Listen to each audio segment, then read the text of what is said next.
Bonjour à tous, je suis très heureux de vous retrouver pour ce mardi des Bernardins.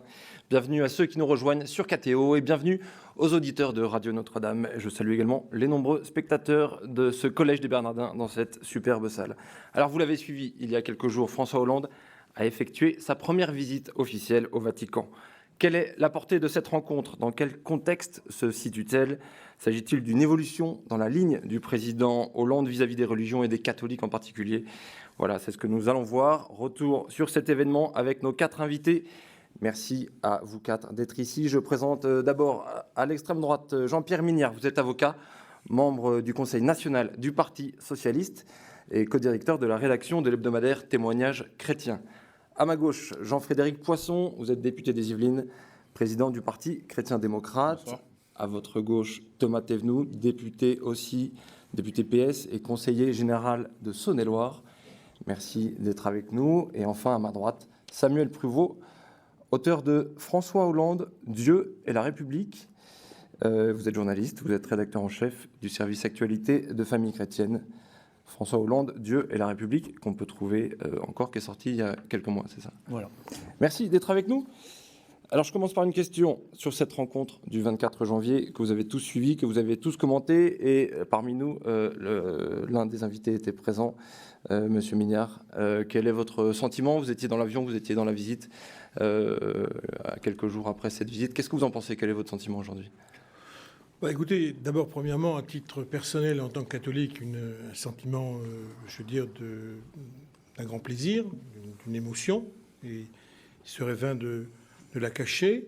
Un honneur aussi, évidemment, d'être reçu par le Saint-Père. Et j'ai le sentiment, il faut bien le voir, dans un délai quand même très court, entre le décollage du Falcon et son retour, d'un moment où il y a eu plusieurs séquences. Et je crois que le mot qui revient le plus, c'est cordialité. Voilà, avec sa racine qui est le cœur. Voilà. Et je crois que c'est vraiment le premier sentiment, avec une délégation qui, au retour, commentait ce que le président de la République voulait bien nous dire de sa discussion privée avec le Saint-Père, étant entendu que celle-ci s'était continuée le jour même avec un déjeuner offert par l'ambassadeur de France au Vatican, M. Joubert, et notamment en présence du secrétaire d'État, le Monseigneur Parolin, qui sera créé cardinal le 24 février. Où étaient présents d'ailleurs cardinaux français, ceux qui étaient là, le cardinal Torrent, le cardinal Chegaray, le cardinal Poupard n'ayant pas pu être présent.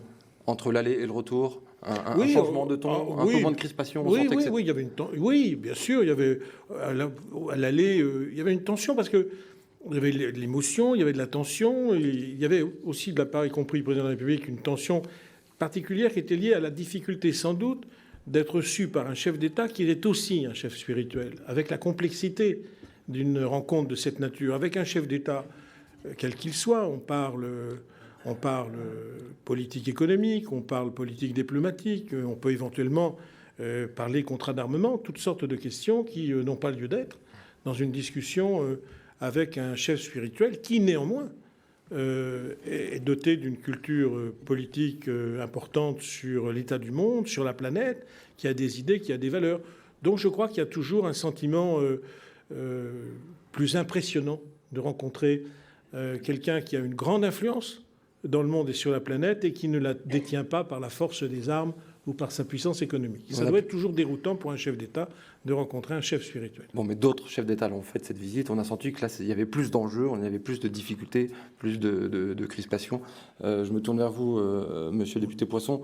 Est-ce que vous pensez que cette visite est une occasion ratée, comme certains commentateurs ont pu le dire? Je ne peux pas répondre précisément à cette question parce que j'ai évidemment pas assisté à l'échange privé entre ces deux chefs d'État, donc je ne sais pas ce qu'ils se sont dit précisément. Mon sentiment, c'est que il est normal que deux chefs d'État de ce niveau se rencontrent. Je pense que... Aussi tardivement?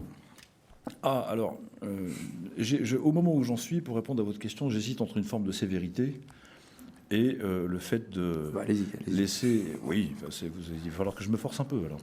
Mais, et le fait de laisser aussi, après tout, aux libertés personnelles, le temps de faire le chemin qu'elles doivent faire. Parce que c'est l'attitude que j'essaie d'avoir en règle générale. Cela étant dit, je me souviens, dans la conférence de presse d'il y a quelques jours, de cette formule extrêmement maladroite du président Hollande qui disait « le pape peut être utile ». On a trouvé plus adroit comme formulation. Soit c'était méprisant et c'est grave, soit c'était maladroit et c'est pire.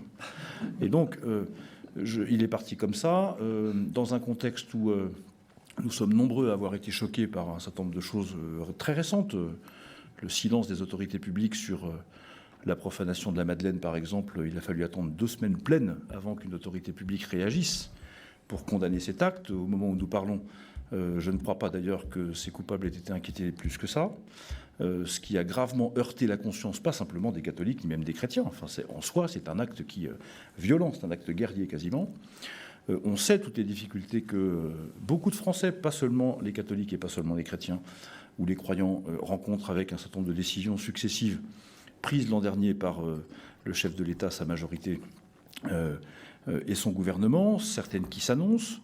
Il y a cette déclaration de François Hollande qui s'apprête à rencontrer quelques jours plus tard le chef de l'organisation diplomatique la plus structurée, la mieux informée du monde.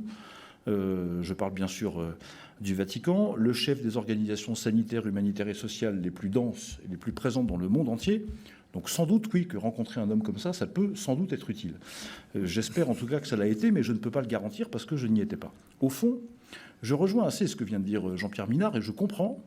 C'est pour ça que en même temps que je suis assez sec sur le contexte général de cette visite, ce qui la précède et puis ce qui la suit, et j'ai envie de dire un mot juste après de ce qui suit, à la fois je comprends qu'on puisse être un peu décontenancé. Le pape n'est pas n'importe quel chef d'État dans le monde, c'est trop évident. Néanmoins, c'est un homme qui a une expérience de responsable ecclésial et de cardinal dans un pays très grand et très compliqué et qui est également une puissance mondiale. Je parle de l'Argentine où un certain nombre de problèmes se posent, comme en France d'ailleurs.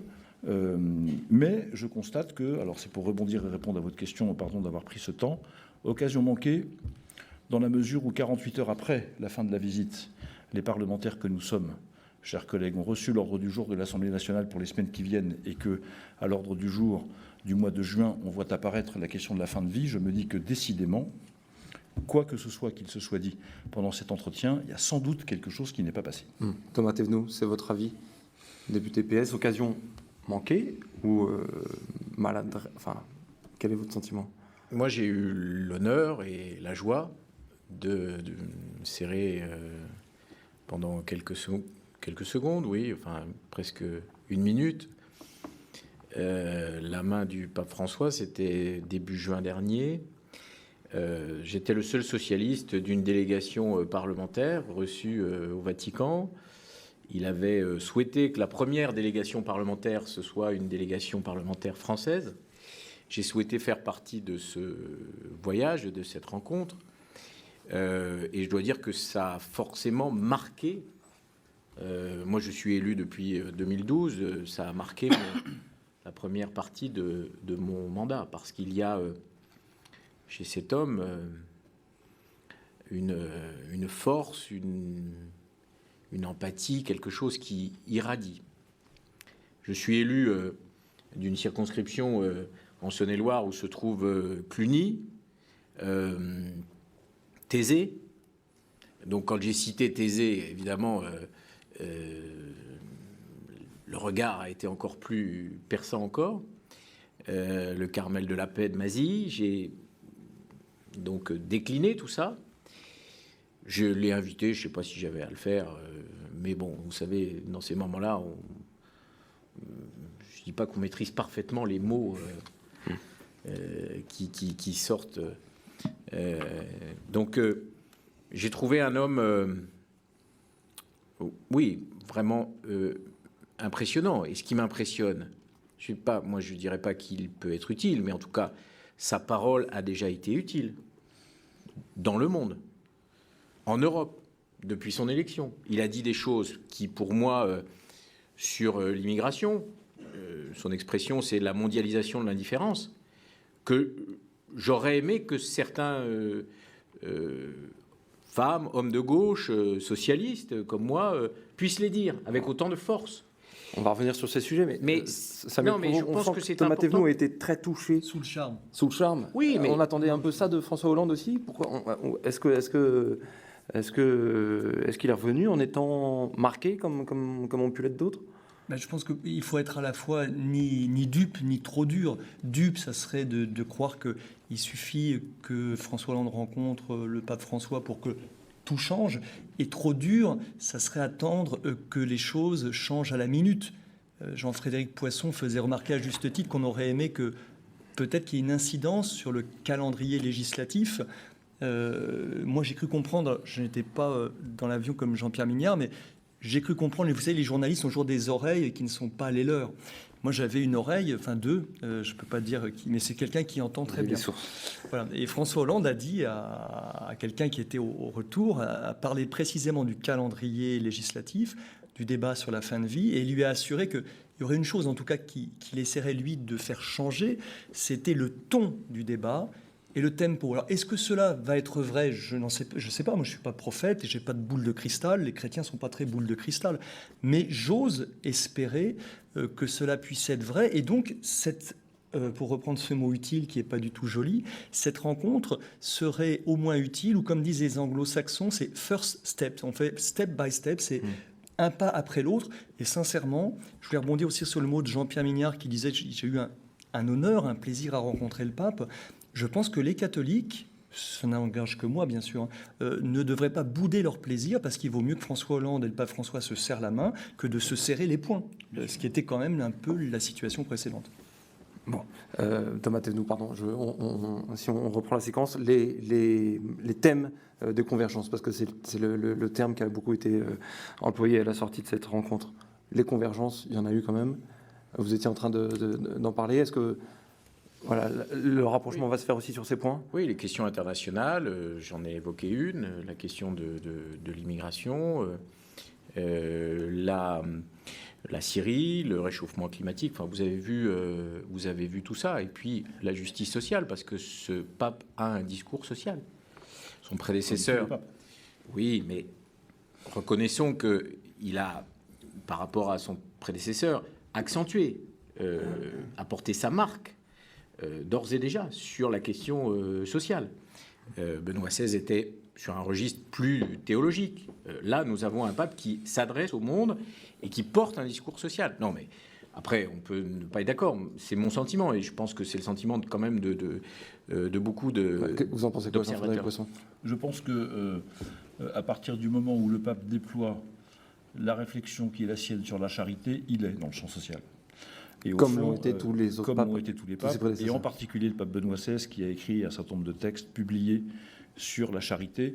Je crois, voilà, même si techniquement il a peut-être pas produit autant d'encycliques sociales, comme on dit d'habitude, que ses prédécesseurs, c'est peu de le dire, mais c'est quelque chose qui est... C'est pour ça que je partage pas la formulation de Thomas Thévenoud. Je pense que quand on s'occupe de la charité, et le pape Benoît XVI l'a fait, et Amplius, comme disent les textes latins, on s'occupe du champ social. Peut-être un mot sur les questions internationales quand même. C'est un bon exemple de cette crispation qu'à titre personnel, je traverse. Il a fallu attendre le mois d'octobre dernier et un discours de Laurent Fabius devant les étudiants de Sciences Po pour comprendre que la préoccupation du ministère des Affaires étrangères à l'égard du sort des chrétiens en Syrie était un problème. Et je me souviens des débats de l'été, avant l'été, à l'automne. On a eu au Parlement quelques échanges et quelques questions sur ce sujet, sur le point de savoir s'il fallait intervenir ou pas en Syrie, soutenir l'opposition syrienne, etc. Nous avons été quelques-uns, pas très nombreux à l'époque, c'est vrai, à considérer que intervenir en Syrie, de quelque côté que ce soit d'ailleurs, c'était au fond considérer les chrétiens syriens comme une forme de variable d'ajustement dans ce conflit. Et donc on a un bon exemple ici d'une forme de conversion tardive ou de prise de conscience extrêmement tardive de quelque chose que nous attendrions comme spontané. Et on ne peut pas s'empêcher de penser. Alors je sais bien que les ouvriers de la 11e heure seront traités comme ceux de la première. Ça ne m'a pas échappé, c'est pas moi qui l'ai dit, et c'est très présent dans mon esprit. Cela étant dit, ici on est dans le champ politique. Comme dit je crois Malraux, il n'y a pas d'amour, il n'y a que des preuves d'amour. Et nous avons, un certain nombre d'entre nous, pas que les catholiques, pas que les chrétiens, pas que les croyants, beaucoup de Français ont manqué sur ces sujets de preuves d'amour. Elles arrivent. Est-ce à point nommé, est-ce sincère ? bénéfice du doute, la conviction viendra avec le temps. Mais pour l'instant, je reste encore beaucoup sur ma faim.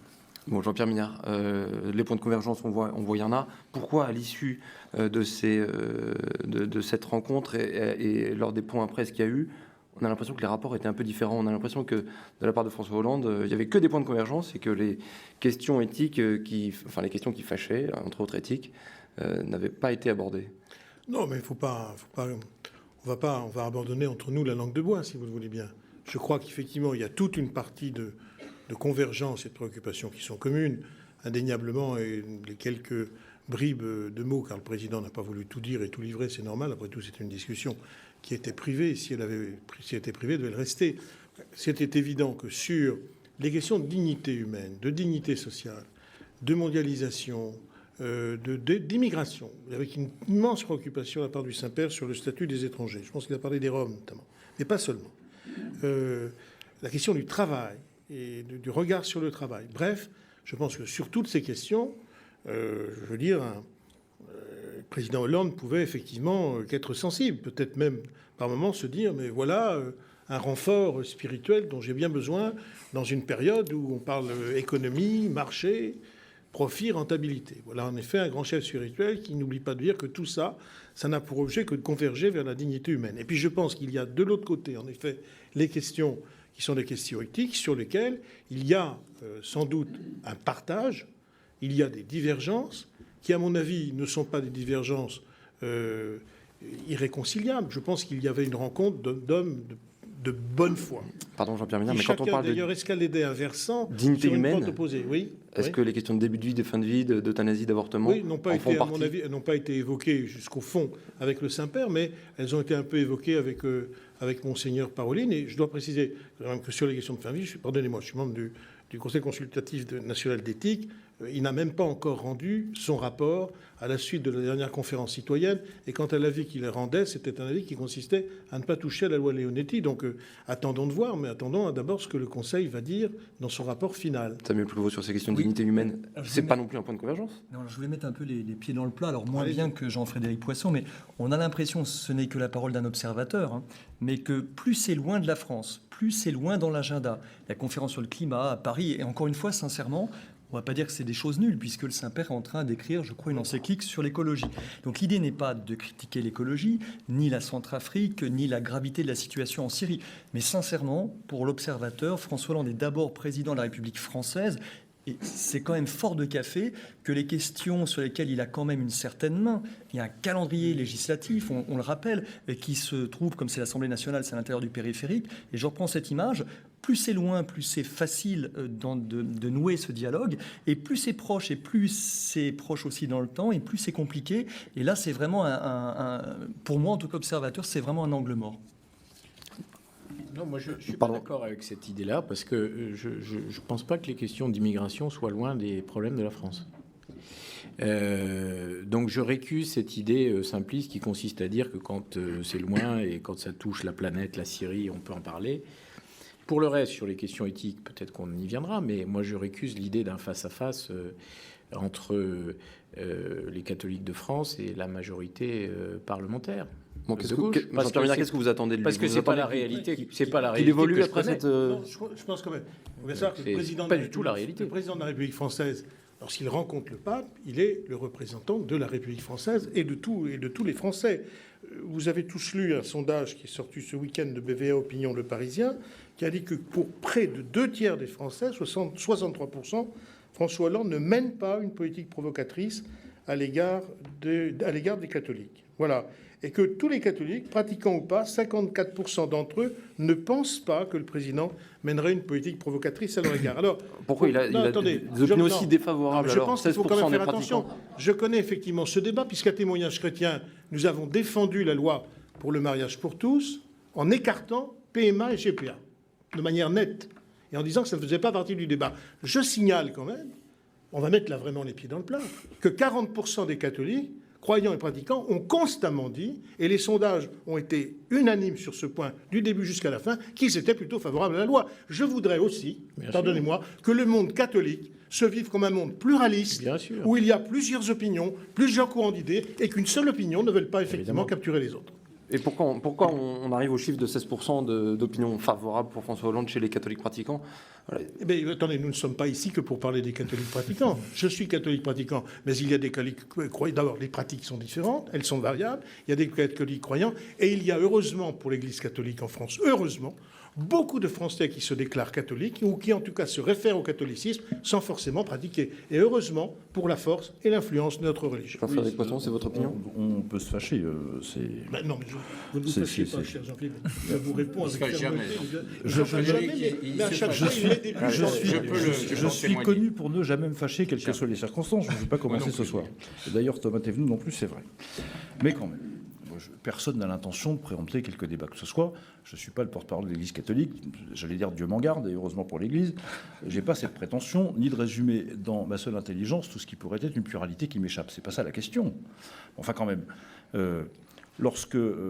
L'Église, alors qu'il puisse y avoir différentes manières de l'appréhender, d'y vivre, de s'y mouvoir, tout ça, je comprends très bien. Il y a une foi, il y a une doctrine, il y a un gardien de cette foi, de cette doctrine, c'est le pape. C'est pas moi qui l'ai dit. Et en définitive, malgré tout, qu'on le veuille ou pas, il y a des choses qui sont compatibles en principe et d'autres qui ne le sont pas en principe avec ce qu'enseigne, je crois, en tout cas majoritairement et depuis longtemps, l'Église catholique. Alors après, c'est pas à moi de juger des comportements, de savoir si on s'y conforme ou s'y conforme pas. Je suis pas juge, je suis pas au tribunal de la Rote, je suis pas à l'officialité du diocèse, je suis rien de tout ça. Mais, philosophe que je suis, n'a qu'une vertu, c'est de regarder les textes et de dire de savoir ce qu'il y a dedans. Et par ailleurs, quand j'écoute le pape, justement, et on en parlait avec Thomas Thévenoud tout à l'heure, parler de la loi sur le mariage pour tous, on ne peut pas dire que ça le satisfasse. Quand j'écoute la conférence des évêques de France sur le sujet, on ne peut pas dire que ça la satisfasse. Quand je regarde la façon dont les uns et les autres réagissent, la doctrine constante de l'Église, que ce soit celle de Rome ou celle de France, sur les questions de l'avortement que nous avons abordées la semaine dernière, on ne peut pas dire qu'ils soient très contents. Enfin, tout ça s'accumule. C'est-à-dire, d'une certaine façon, il y a des bûches dans le feu, certes, mais acceptez, cher maître, que je ne sois pas le seul à l'alimenter, si vous voulez bien. Et donc, à partir de là... un peu doux. Oui, très bien. C'est que je m'appelle Poisson, je ne crains pas l'eau. Vous pouvez y aller. Vous pouvez y aller. Donc, ça me trouve, il y a quelques motifs pour les Français, pour les catholiques en France, d'être crispés, d'être un peu mécontents. Oui, alors, non pas pour faire plaisir à Jean-Pierre Mignard, parce qu'il n'en a pas besoin, il sourit déjà. Mais même si on admet, et je crois que c'est vrai, heureusement qu'il y a une pluralité chez les catholiques, l'intérêt en tout cas de cette rencontre, c'est que nous avons un pape, peut-être encore plus que le précédent, qui bouscule en France à droite et à gauche. Pourquoi est-ce qu'il bouscule à gauche? On vient de le dire, ça dérange, mais je suis désolé de le répéter. C'est vrai que le catholicisme, on trouve ça un petit peu hiérarchique, voire monarchique, mais il y a quand même une doctrine qui a traversé 20 siècles, et puis un accord sur d'abord une personne, Jésus-Christ, mais un contenu. Et c'est vrai que toutes les questions bioéthiques, ça bouscule quand même pas mal à gauche. Mais à droite, ça bouscule aussi pas mal. Parce que vous avez noté à juste titre, Thomas Thévenoud, que sur les questions des migrants, sur les questions de la finance, le pape, entre guillemets, n'y va pas de main morte. Et il ne le fait pas du tout, pour l'applaudimètre. Il le fait parce que cela lui semble en profonde cohérence avec cette même doctrine catholique qui tire sa source de Jésus-Christ. Et donc, je trouve ça aussi, je me place, si vous permettez, en qualité d'observateur, ça me fait sourire. Je trouve que c'est plutôt bon signe pour ce Vatican, pour la papauté, pour le successeur de Pierre, qu'il soit poil à gratter à droite et à gauche. Et personne ne peut dire, et n'importe quel titre de presse, nous avons l'immunité pontificale. Non, parce que chacun en prend pour son grade, et je crois que c'est aussi une des vertus du catholicisme. En tous les quatre autour de la table, il n'y en a aucun de vous qui est vraiment satisfait de cette rencontre, finalement. Attendez, pourquoi voulez-vous qu'on soit satisfait de cette rencontre? D'abord, j'espère bien que cette rencontre n'est pas la dernière, donc il y en aura d'autres, que c'est le début d'un chemin, qu'ils se sont rencontrés. Il ne faut quand même pas oublier qu'entre l'élection de François Hollande et puis l'arrivée au Saint-Siège du cardinal Bergoglio, il y a eu tout un temps, je dirais, de latence, de préparation de l'un et de l'autre. Peut-être d'ailleurs aussi que sur ce point, François Hollande, et ça ce n'est pas impossible, a pu trouver dans les propos, dans le prestige moral, dans le magistère du nouveau pape, un intérêt, une compréhension qu'un agnostique ne pouvait pas forcément trouver chez Benoît XVI, que moi je pouvais trouver. Je trouve qu'il a fait une vie de Jésus exceptionnelle. Mais moi je comprends, mais un agnostique peut effectivement dire après tout non. Par contre, je pense que ce qui est très, très intéressant, je suis d'accord avec vous, très passionnant chez ce nouveau pape, c'est qu'il parle pas seulement urbi, mais il parle orbi. Il parle au monde. Et c'est-à-dire que la volonté profonde, et ça, je veux dire, c'est tout à fait exceptionnel, c'est effectivement de s'adresser à tous, pas seulement à ceux, nous en serions peut-être, qui chacun verrait, en fonction des grades que les officiers peuvent avoir sur leur veste, leur niveau de valeur en catholicité. Non, lui, il s'adresse à tout le monde. Et il s'adresse effectivement au peuple du monde, et ça, c'est tout à fait nouveau. Il bouscule. Il ne fait pas attention à ce que les uns ou les autres peuvent penser. En matière éthique, je voudrais quand même vous rappeler, à toute fin, mais je ne voudrais pas, sur ce point, réveiller les fantômes, que c'est le président Giscard d'Estaing, l'IVG, que c'est le président de Gaulle, la loi Neuwirth, la contraception, and so on. Donc c'est un vieux problème, non pas avec François Hollande, il a assez de problèmes comme ça, mais avec la France et la République française, et le pontifique et le Vatican. Vieille histoire. Oui. Est-ce qu'il y a une vieille histoire, justement? Oui. Le contexte depuis 1974, est-ce que depuis 30 ans, c'est le début de la fin de la chrétienté en France? Est-ce qu'on peut se résoudre à ça? Vous savez, je crois que les évangiles montrent que le Seigneur lui-même s'est interrogé sur le point de savoir s'il y aurait encore une église quand il reviendrait. Donc c'est la question, là encore, n'est pas d'hier, c'est pas moi qui la pose, et je suis loin d'être le premier, mais il faut la prendre dans toute son ampleur. Je ne sais pas prophétiser ce genre de choses, j'en sais rien. Ce que je crois, c'est que il y a, de toute manière, en France traditionnellement, la France d'abord est la terre de naissance de toutes les idéologies, sans exception. À part le nestorisme et l'arianisme qui étaient antérieurs à la création de la Gaule, donc là on ne peut pas nous faire ce reproche, mais pour le reste, elles sont toutes nées chez nous. Premier point. Deuxième point, dans ce pays, nous avons structurellement un problème avec le statut de la religion dans la vie publique. Et je pense que, à défaut d'être aligné sur les positions qui, je crois, sont les positions constante en termes éthiques de l'Église malgré tout. Je parle de l'institution, je ne parle pas des croyants. Et je fais la différence entre l'institution et les croyants, même s'il ne faut pas tirer la distinction trop loin, en réalité. Bon. Mais nous avons un problème en France, à cause de ce que nous appelons l'exception française sur la laïcité, du statut de la religion dans le débat public. Bien. Et les religions interpellent la société moderne sur deux points. Premièrement, le fait qu'on pourra faire ce qu'on veut. Il y a un caractère public dans la vie religieuse. On ne peut pas l'écarter. Je ne dis pas que c'est ce que vous dites le contraire. Vous êtes devant moi, donc c'est à vous que je parle, mais je peux parler à monsieur Thévenoud. C'est plus compliqué de me tourner vers lui. Mais je le fais volontiers quand même. Et donc, cette dimension-là, nous refusons depuis un siècle et quelques de l'intégrer pleinement dans le débat public. Et les religions interpellent sans cesse, certaines de manière plus énergique que d'autres. Et c'est ce qui nous pose un problème avec un islam assez militant et assez revendicatif sur la place qu'on donne, qu'on est capable de donner à la religion dans la vie publique. Deuxièmement, les religions interprètent la société moderne sur le délitement du lien social et sur l'individualisme qui devient une norme sociologique, une norme de comportement et la philosophie de référence pour beaucoup de décisions, y compris politiques. Et souvent, mon collègue Thomas Thévenoud, ici présent, m'a entendu et nous a entendu, un certain nombre d'entre nous depuis la tribune de l'Assemblée, interpeller la majorité sur le fait pourquoi est-ce que vous sacrifiez, vous, la gauche française, qui n'est quand même pas de cette tradition philosophique, à quelque chose qui peut se rapprocher de l'individualisme politique et philosophique, alors que c'est niveau de tradition, c'est pas ce qu'on attend de vous, entre guillemets. Et au fond, sur ces deux dimensions, la spiritualité, c'est-à-dire le lien vertical à Dieu, son expression publique d'une part, et puis ce que la religion fait de relations entre les hommes, il y a un problème de décalage entre ce que disent les trois grandes religions monothéistes, en tout cas, on peut même ajouter le bouddhisme, parce que dans cette dimension, il est aussi présent. Et là-dessus, moi, c'est un sujet sur lequel j'attendrai le chef de l'État. Thomas Thévenoud, c'est un sujet sur lequel aussi vous êtes sensible. Je cite le cardinal Poupart. La génération Hollande au pouvoir serait imperméable à toute interrogation métaphysique et parfaitement insensible au patrimoine chrétien. Oula. Cardinal Poupart. Est-ce que ça pose un problème pour une génération politique aujourd'hui d'être Écoutez, je pense faire partie de la génération Hollande. C'est ce qu'on m'a dit. Et j'en suis d'ailleurs très, très, très fier. Et je ne suis pas étanche et imperméable aux interrogations métaphysiques. Je pense qu'il faut être plus mesuré. Jean-Frédéric Poisson a raison de dire qu'il y a un problème de statut des religions dans la vie publique et qu'on a du mal à en parler, à admettre ça. Moi, quand je suis donc allé au Vatican, j'ai eu droit à des attaques de collègues, d'ailleurs, parlementaires, de mon camp, pour me dire, mais qu'est-ce que vous êtes allé faire là-bas? Exactement. Mais j'ai revendiqué, ça n'a pas été un secret pour personne, parce que je pense qu'il faut du dialogue, de l'échange et de la rencontre. Est-ce que c'est compatible avec la laïcité? Bien sûr que c'est compatible avec la laïcité. Moi, je suis très attaché à la laïcité. Je suis très attaché à l'école de la République, à l'école publique. Et pour autant, je dialogue. Écoutez, quand on est député, on reçoit des imams. Eh oui. Aujourd'hui, on reçoit des imams. On est en dialogue avec la communauté juive. On est avec les protestants. Donc, pourquoi refuser de voir le pape François? J'insiste sur les mots qu'il a prononcés quand il nous a reçus. Il a fait une petite allocution en italien, mais nous avions quelques-uns d'entre nous comprenaient, et puis surtout, nous avons eu le texte après. Il a terminé par le mot fraternité, qui est une réponse à l'individualisme dont parlait à l'instant Jean-Frédéric Poisson.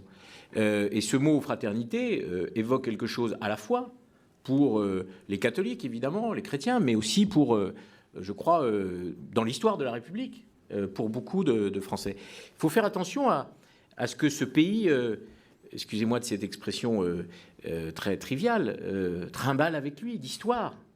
Il y a eu un très beau livre qui s'appelle « Le mystère français » d'Hervé Lebras et d'Emmanuel Todd, qui invente un concept. Je ne voudrais pas que vous le preniez mal, mais le concept du catholicisme zombie, et qui démontre, chiffres à l'appui, études sociologiques à l'appui, qu'un certain nombre de permanences électorales dans ce pays s'expliquent par, en effet, un héritage catholique, même si la pratique religieuse a fortement diminué, et même si elle continue à diminuer. Donc oui, il y a dans ce pays, moi je le sais, et je le vois tous les jours, c'est ça qui est intéressant. C'est évidemment, il faut rencontrer le pape, il faut dialoguer avec les institutions religieuses, mais il faut surtout rencontrer et discuter, enfin c'est ce que je fais avec les catholiques et les autres. Non, mais cet héritage, c'est 20 siècles de foi. Pourquoi, Jean-Pierre Mignard, pourquoi les catholiques ont l'impression que justement ces 20 siècles sont un peu bafoués, méprisés? Est-ce que vos mots sont durs, mais je suis pas loin. Mais ce sont les mots qu'on entend. Je suis pas insensible à ce que vous dites, parce que moi aussi je le ressens. D'ailleurs, disons-le. Les 110 000 jeunes catholiques qui ont signé la supplique au pape, c'était ça aussi? Oui, mais enfin, les termes étaient un peu. Alors là, pour le coup, c'était des fois très violent, très rude. Il ne faut pas non plus. Il faut aussi apprendre à. Il faut aussi que les catholiques apprennent à parler aux non-catholiques sans toujours être en faisant la torture romaine, la Bastille, tout pont-levis redressé en disant on va nous agresser, parce que ça, effectivement, je vous assure qu'en termes de communication, ce sera catastrophique. Vous savez, je suis d'accord. Je trouve qu'il y a une immense bêtise qui est celle de dire la foi ou la religion, c'est un fait privé ou une addition de faits privés. C'est une immense bêtise, dangereuse. La foi, la religion, c'est un fait social qui doit être traité en tant que tel. Les religions ont une influence évidente sur la vie de millions de personnes, et donc il est très important de dialoguer avec les religions. Très important, y compris d'ailleurs, on peut influencer les scientifiques, les philosophes peuvent influencer les religieux peuvent influencer les philosophes, ils peuvent dire aux scientifiques jusqu'où peuvent aller quelquefois les limites des données de la science, et je pense que dans tout le débat éthique, même si ici ou là, sans aller jusqu'au bout d'un certain nombre de contraventions que pose l'Église catholique, il y a en effet des warnings qui sont absolument indispensables. Donc je le dis, une laïcité qui ne tiendrait pas compte... Je pense que vous rassurez les catholiques, parce que c'est pas exactement ce que les catholiques ont eu l'impression de vivre depuis quelques mois. Mais alors, dans ce cas-là, et c'est pas tout à fait compatible avec les discours de M. Payon et de la morale laïque. Soit ils sont trop sensibles, soit en effet il n'y a pas eu suffisamment de pédagogie, de précaution de prise. Et s'il n'y a pas eu de précaution de prise, c'est parce que politiquement, ça n'a peut-être pas été suffisamment vu. Ça me provoque qu'un proche de François Hollande dise ça aujourd'hui sur un plateau. Est-ce que ça vous rassure? Non, en tout cas, je trouve que c'est plutôt encourageant, mais il y a quelque chose dont n'est pas responsable ni François Hollande ni Jean-Pierre Mignard, c'est que la laïcité à la française que vous soulignez, elle est très particulière. Et le paradoxe, c'est que, je ne sais pas ce qu'il y avait dans la tête de François Hollande, mais souvent les présidents français ou les plus hauts représentants de la nation en France croient que notre façon de vivre la laïcité est tout simplement l'étalon universel de la laïcité. À Rome, c'est très intéressant, on me l'a dit au Vatican, c'est presque risible, il ne rit pas de nous par charité. Nous sommes les seuls, mais je dis bien les seuls, peut-être en Turquie ou au Japon et encore, à vivre la laïcité de cette façon. Donc il y a quand même une distorsion de se croire l'étalon universel, alors que nous sommes vraiment un particularisme. Et j'ai un regret, là c'est toujours l'observateur qui parle, pour aiguillonner, en l'occurrence la majorité, on peut penser ce que l'on veut du discours du Latran, de Nicolas Sarkozy, qui a fait couler beaucoup d'encre, peut-être à juste titre. Il avait au moins le mérite de récapituler cette histoire et d'essayer de poser les jalons. Alors peut-être mal posés, mais en tout cas, il les posait. Et quand j'avais vu certains des conseillers de François Hollande, alors à l'époque, le voyage au Vatican n'était pas tellement dans les tuyaux, mais certains disaient, ça aurait au moins une utilité que François Hollande puisse faire son discours de la méthode à propos de la laïcité. Parce que pour l'instant, qu'est-ce que nous avons eu ? Là, je vais être un petit peu dur. C'est que nous n'avons eu pour l'instant qu'une pratique. Et le ressenti des catholiques, sincèrement, ou de la plupart des catholiques, c'est que cette pratique est, sinon violente, du moins très bousculante. Et donc, les observateurs, je pense, je ne suis pas le seul à attendre un discours positif sur la laïcité. Oui, Jean-Frédéric Poisson, est-ce que vous rentrez justement, est-ce qu'on entre là dans une nouvelle phase du dialogue entre le pouvoir et l'Église catholique? Est-ce que c'est en train de changer là ou pas? Je ne sais, enfin, je n'en vois pas en tout cas les prémices. Et je veux dire, je suis sensible aux propos. Quelles seraient vos attentes précises? Je vais vous le dire. Qu'a tenu Jean-Pierre Mignard à l'instant. Je veux ajouter, s'il le permet, 2 choses. La première, c'est que au moment du débat sur le mariage pour tous, la façon dont le garde des Sceaux, le Premier ministre, un certain nombre de membres du gouvernement, les principaux orateurs de la majorité ont présenté ce projet.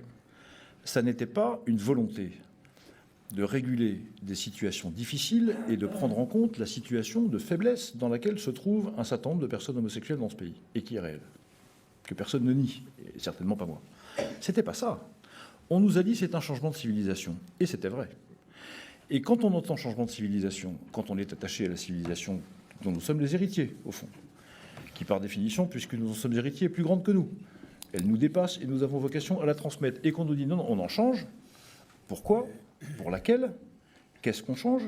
Et est-ce que finalement, cette civilisation, cette culture que nous avons en partage ici autour de la table, qui est fondée aussi sur la reconnaissance de l'altérité comme un fondement anthropologique et social, si on change ça, est-ce qu'on est toujours dans une civilisation qui correspond à ce que nous en souhaitons? Il est facile de répondre non à cette question. Deuxièmement, lorsque Vincent Payon enregistre une émission de télévision au cours de laquelle il dit « Il n'y aura pas de paix sociale en France tant que l'Église catholique y sera présente », sans encourir aucune remontrance, aucune condamnation, aucune forme de rectification des pouvoirs publics, comment voulez-vous qu'on considère que, à ce moment-là, la manière de répondre ne soit pas, je reprends vos mots de tout à l'heure, violente et rude? Comment se faire entendre? Et je me mets à la place. Là, ça tombe de jeunes particulièrement, mais s'ils ne sont pas énergiques à 20 ans, ils ne le seront jamais, donc il faut souhaiter qu'ils le demeurent encore quelques années.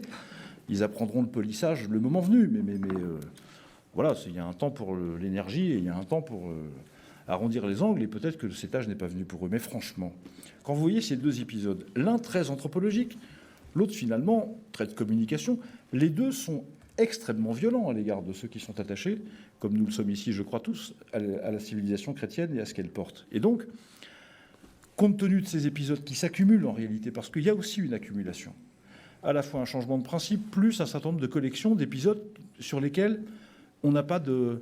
on a l'impression... je parle aussi à titre personnel cette fois-ci, mais je crois que cette impression est partagée, d'une forme de traitement de défaveur réservé aux chrétiens dans ce pays. C'est très dommage. On souhaite de bonnes fêtes aux croyants des autres religions et pas aux chrétiens. Pourquoi ? On condamne les profanations de lieux de culte juifs et musulmans dans la minute, et c'est très bien, et il faut le faire, et je ne félicite que trop le ministre de l'Intérieur pour ça. Et on ne le fait pas pour les lieux chrétiens. Pourquoi ? Et on finit par se poser des questions. C'est des choses qui pourraient changer. Mais sur le pouvoir peut agir là-dessus. Sur l'épisode anthropologique, on ne va pas refaire le débat sur le mariage pour tous, mais moi, je n'ai jamais cru que la loi était là pour changer de civilisation. C'est ce qu'a dit le garde des Sceaux. La garde des Sceaux. Non, il n'y a pas une garde, c'est au tarot. Oui, enfin, c'est pareil, ça fait partie. Oui, ça, celle-ci, Si, j'aime bien. Pas la meilleure que tu aies bien, pu. Non, il y a une loi, il se trouve que... circulaire. Et c'est une dame. Non, moi, j'ai jamais pensé que c'était un changement de civilisation. Cette loi était là pour régler un certain nombre de situations parfois douloureuses, dramatiques, tu l'as dit. Moi, je suis marié, hétérosexuel, père de 2 enfants, et ça n'a rien enlevé à ma vie personnelle. Et d'ailleurs, sur le mariage pour tous, je reviens à ce que disait Jean-Pierre Mignard tout à l'heure, les catholiques que je connais, avec qui j'ai discuté de cette loi, y compris, je me souviens d'un couple pratiquant, très pratiquant à Mâcon. L'un était opposé à la loi, l'autre y était favorable. Et sur la fin de vie, là aussi, les choses sont en train de changer. Il faut, le président de la République a eu raison de dire qu'il faut que, dans le ton, dans la façon d'aborder cette question, il faut maîtriser le ton, y compris quand on est jeune. On peut être jeune, revendicatif, et faire attention aux slogans qu'on utilise. C'est pas interdit, même en étant jeune et en étant plein d'énergie, de faire attention aux mots qu'on emploie, aux slogans, aux pancartes qu'on brandit. Eh bien, je pense que même sur la question de la fin de vie, il y a dans la tête, dans l'esprit, dans le cœur d'un certain nombre de catholiques français, des questions qui se posent. Parce que l'idée même de la souffrance, l'idée qu'on se fait de la souffrance aujourd'hui n'est plus la même que celle qu'on pouvait se faire il y a encore 50 ans. Moi, je vous le dis parce que je le constate tous les jours. Et encore hier, dans ma permanence, avec un militant de la CGT, par ailleurs catholique pratiquant, qui est venu me parler de ça, de la fin de vie, et qui est venu me parler de ses propres interrogations personnelles, individuelles, sur cette question. Donc, veillons à ne pas jouer bloc contre bloc, parce que ce n'est pas la réalité. Samuel Prévost, ce n'est pas la réalité des gens, des familles, des individus, mais de la société tout entière, qui s'interroge aussi sur cette question de la fin de vie. Pour vos lecteurs, qu'est-ce que vous sentez? Vous les connaissez? Ce sont des interrogations, comme dit Thomas Thévenoud, ou ce sont des inquiétudes? Qu'est-ce que... Pour les lecteurs de Famille chrétienne, il n'y a malheureusement aucun doute, ce sont de grosses inquiétudes. Et en fait, je reprendrai le terme, alors c'est pas un terme pour le coup employé trop à Famille chrétienne, mais le terme employé par Jean-Pierre Mignard trouvait intéressant. Il nous parlait de warning. Moi, je le mets souvent, je l'utilise souvent dans ma voiture. Warning, c'est pas du tout pour défendre la carrosserie de sa voiture, ni même pour défendre ceux qui sont dans l'habitacle. C'est pas pour défendre un héritage, c'est juste pour signaler qu'il y a un danger potentiel. Et je trouve cette image assez juste, parce qu'elle se montre encore une fois la vertu de l'institution Église, qui ne prétend pas gouverner la France, qui ne prétend pas faire les lois, enfin, qui pourrait croire cette chose, c'est risible. En revanche, elle prétend le faire, d'ailleurs, même quitte à payer de sa personne, à conserver cette voix prophétique, quitte à ce que ce soit une voix parfois marginale, alternative, sur des questions clés, effectivement, le début de la vie, la fin de la vie, et à faire entendre une voix qui, sans elle, probablement ne serait pas entendue. Et ce qui serait dramatique, et moi j'aimerais bien effectivement tomber d'accord avec Thomas Thévenoud, je le suis en principe, mais dans les faits je ne sais pas, on a l'impression que certaines formations politiques sont plus hermétiques à un message qui, encore une fois, n'est pas d'abord politique. C'est une voix prophétique. Isaïe, est-il de gauche, est-il de droite, est-il du centre? Je ne pense pas qu'il devait pas être très centriste, Isaïe. Ézéchiel, alors est-ce qu'il était d'extrême droite, d'extrême gauche? C'est une voix prophétique, elle parle à la conscience. Et moi, je trouverais ça trop humiliant, et je le dis avec beaucoup de sérieux. Pourquoi est-ce qu'il y aurait moins de conscience à gauche qu'à droite? C'est tout simplement pas possible. En revanche, on voit qu'il y a quand même des formations qui sont plus hermétiques à cette voie, je pense, pour de multiples raisons. Et ça serait bien, effectivement, au fil des temps, de dénouer les fils. Jean-Pierre Mignard, qu'est-ce que vous en pensez? Vous serez aussi attentif sur ces questions-là, sur ces inquiétudes-là, et comment vous pensez que le président de la République va pouvoir concilier avec son aile la plus laïciste? Oui, moi, je vais être attentif. Ce serait comme le minimum que je ne le sois pas. Je pense que, d'ailleurs, je vois comment nous parlons de la fin de vie. Je ne peux rien dire de particulier. Je sais bien qu'on avance et qu'on change notre point de vue. Lorsqu'on évoque la fin de vie, lorsqu'on réunit des gens de bonne foi, allons de bonne volonté, qui pensent que la souffrance n'est pas bonne lorsqu'elle atteint un corps inguérissable, que les chrétiens, comme les gens de bonne foi, ne pensent pas que la souffrance soit bonne lorsqu'on ne peut pas y remédier, qu'un corps qui se tord de douleur n'est pas ce que ni les hommes ni Dieu ne peuvent vouloir, que la vie artificielle, lorsque on est en étape aussi relationnel, pose en effet une question de savoir jusqu'où va la vie et qu'est-ce qu'on peut encore appeler la vie lorsque l'on est effectivement maintenu. Et en même temps, nous avons tous parfaitement conscience, et je pense que sur ce point, l'Église a raison d'insister. Il ne faut... Vous savez, je crois que nous sommes, quand je dis que nous sommes de bonne foi et que nous avons encore la chance de baigner dans un champ humaniste, c'est-à-dire que nous pouvons diverger en ayant tous des préoccupations qui sont celles de la dignité humaine. De quoi demain sera fait? Voilà pourquoi les lois doivent être attentives. Est-ce que demain, des considérations d'ordre purement économique, des ratios purement financiers, ne joueraient pas pour qu'on arrive effectivement à des solutions qui consisteraient à gérer un stock insuffisant de lits, etc. Voilà la grande question qui est posée. Voilà pourquoi je pense que non seulement la réflexion des religions est utile, elle est bienvenue, dès lors qu'effectivement, comme dit Montesquieu, on doit toucher les lois en tremblant lorsqu'on arrive à ce seuil. Voilà, parlons avec humilité de ces choses. Mais pourquoi un tel décalage aujourd'hui, Jean-Frédéric Poisson? On a l'impression... Enfin, pourtant, on sait que le socialisme à la française doit beaucoup à ce catholicisme, à ces 20 siècles de catholicisme en France. Oui, sûrement. Je ne sais pas très bien d'ailleurs ce qui en France ne doit rien à l'Église, parce que tout en est en réalité imprégné. Non, je pense qu'il y a un rapport de toute façon à la notion même de limite sur le plan politique et à la transgression qui peut jouer comme un facteur de différenciation de principe entre la gauche et la droite. Et il y a comme une manière un peu fondatrice pour la gauche cette idée que un certain nombre de lois, de situations sociales acquises, de privilèges établis, etc., un ordre contre lequel il faut aller, parce que si on ne va pas contre cet ordre, les hommes ne peuvent pas être libres, ni personnellement, ni individuellement. Quand on reste dans la sphère horizontale, ma foi, les choses peuvent se passer correctement. Dès qu'on applique ça et qu'on applique ça à autre chose que les situations sociologiques ou sociales, ça peut se compliquer un petit peu. Et probablement que dans la dimension révolutionnaire, oui, du christianisme, parce qu'il y en a eu de réel, s'applique assez bien finalement aussi à l'inspiration de la gauche française en général, de la gauche en général et de la gauche française en particulier. Thomas Thévenoud, vous vous sentez révolutionnaire? Moi, je ne suis pas aussi expert que Jean-Frédéric Poisson en histoire du socialisme français, donc je me garderai bien. Là, je suis presque tombé à la renverse sur l'idée qu'il fallait donc franchir des limites pour être un socialiste, c'est ça, en clair. C'est pas tout à fait ça, non. Moi, il faudra que tu me réexpliques parce que j'ai pas bien compris.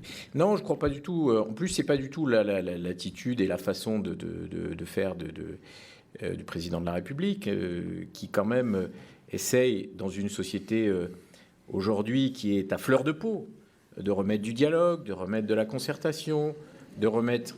Mais je continue. Du dialogue social. Pourquoi est-ce dialogue que ça fait social. Oui, mais le dialogue social, c'est important aussi.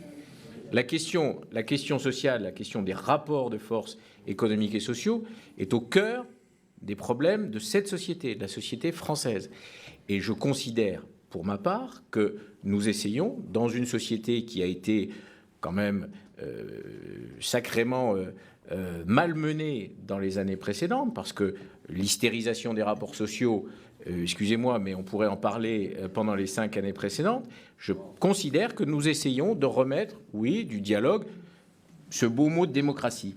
Alors, moi, encore une fois, je suis lecteur, sans doute moins que vous, Samuel Pruvot, de la Bible, du message d'Isaïe, d'Ézéchiel. Mais moi, je ne suis pas élu par Isaïe ou Ézéchiel. Je suis élu par des femmes et des hommes qui viennent me voir et qui me disent des choses et qui me posent des questions. Et je partage avec eux ces interrogations parce que je n'ai pas la vérité. Je suis un parlementaire qui, comme l'a dit Jean-Pierre Mignard, veille sur les questions éthiques notamment, à faire attention à ce qu'il fait et à toucher la loi. Je termine et je m'arrêterai là, avec beaucoup de prudence. Mais encore une fois, il y a des femmes et des hommes de gauche, catholiques. On a dit qu'ils bousculaient ce pape. Un certain nombre de catholiques. Moi, il y a des cathos de gauche, parce que ça existe, les cathos de gauche. Ça a fait partie de l'histoire du Parti socialiste, qui sont venus me voir en disant « il nous rend fiers aussi d'être catholique parce qu'il a ce discours social dont je parlais au début de l'entretien. » Plus de dialogue et de démocratie attendu par Thomas Thévenoud de la part du président de la République. Jean-Frédéric Poisson. Oui, mais moi j'ai dit tout à l'heure que j'attendais du chef de l'État qu'il soit, si jamais il voulait en réalité rassurer un certain nombre de croyants de ce pays, revenir sur la question du statut de la religion dans le débat public. Parce que nous crevons de cette conception de la laïcité à la française qui nous étouffe, qui est mal comprise. Et je pense que, au-delà simplement des discours de façade qu'on peut entendre de manière assez rapide, je suis d'accord sur ce que disait Jean-Pierre Mignard tout à l'heure, Je pense qu'il y a quelque chose à faire là-dedans. Va-t-il pouvoir le faire et le laissera-t-on faire? Ça, c'est pas certain. Merci Jean-Frédéric Poisson. Jean-Pierre Mignard pour le mot de la fin aussi. Est-ce que vous pensez que cette rencontre avec le pape va pouvoir faire gagner quelques voix catholiques au président? Oui, je pense qu'elle aura permis, je veux dire, d'une certaine manière, l'expression qui a été donnée par le pape de ce qu'il souhaitait que le dialogue entre l'Église catholique et la République soit, je veux dire, du niveau auquel on est en droit d'attendre qu'il se trouve, me fait penser à une chose. Et je pense que pour un certain nombre de républicains, de socialistes, et même pour le président de la République, l'idée, c'est finalement que le catholicisme, ce n'est pas le protestantisme, ce n'est pas l'islam, ce n'est pas le judaïsme. On n'a pas finalement à faire beaucoup attention parce que ça fait partie des meubles. Pardonnez-moi, je vais vite. C'est ça aussi la question. Il faut faire attention aussi que dans notre demande, nous ne nous vivions pas non plus en communauté à notre tour. Réprimés ou opprimés qui demanderions à être sollicitante. Alors, il faut faire attention. Alors, je pense que c'est pas parce que on tient. Alors, n'oubliez pas que le catholicisme est la seule religion à avoir ce groupe de travail avec le Premier ministre, qui se réunit, je crois, 2 fois par an, si je ne me trompe pas. Et puis, je vais vous donner une petite anecdote pour terminer, qui est drôle. Je le dis devant le président Hutin, qui est de Ouest France.